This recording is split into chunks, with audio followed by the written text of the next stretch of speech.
ஏண்டி மங்களம், பக்கத்து வீட்டில் ஒரே குதூகலமாக இருக்காப்புல போல இருக்கே.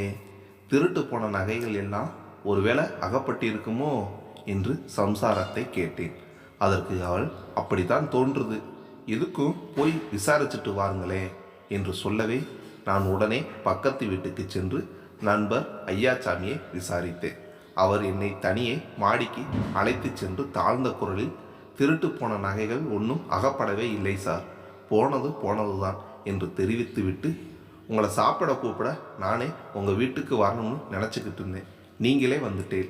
இன்னைக்கு என் பிறந்த நாள், அதை கொண்டாடணும்னு என் சம்சாரம் ரொம்பவும் வற்புறுத்தினார் என்று தெரிவித்தார்.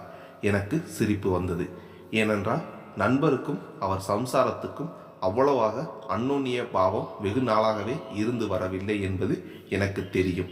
அப்படி இருக்க அவருடைய பிறந்த நாளை கொண்டாட வேண்டும் என்று அவர் சம்சாரம் வற்புறுத்தினார் என்று கேள்விப்படும்போது சிரிப்பு தானே வரும். என் சிரிப்பை கவனித்த நண்பர், நான் சொல்றது உண்மைதான் சார், அவள் இப்போது அடியோடு மாறிவிட்டாள் என்றார். எதனால் என்று ஆச்சரியத்துடன் கேட்டேன். முன்பு அவளுக்கு என் மீது அவ்வளவு மதிப்போ அக்கறையோ இல்லாததற்கு நகை நட்டுகள் முதலிய சகல பொருட்களும் அவளுக்கு நிறைய இருந்ததுதான் காரணம்.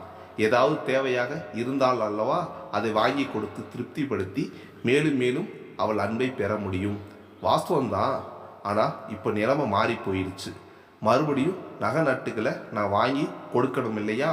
அதற்காக அவள் என்கிட்ட ரொம்ப அன்பு செலுத்திக்கிறாள். பாருங்களேன், என் பிறந்தநாளை கொண்டாடித்தான் ஆகணும்னு ஒரே பிடிவாதம் பிடிக்கிறாள்.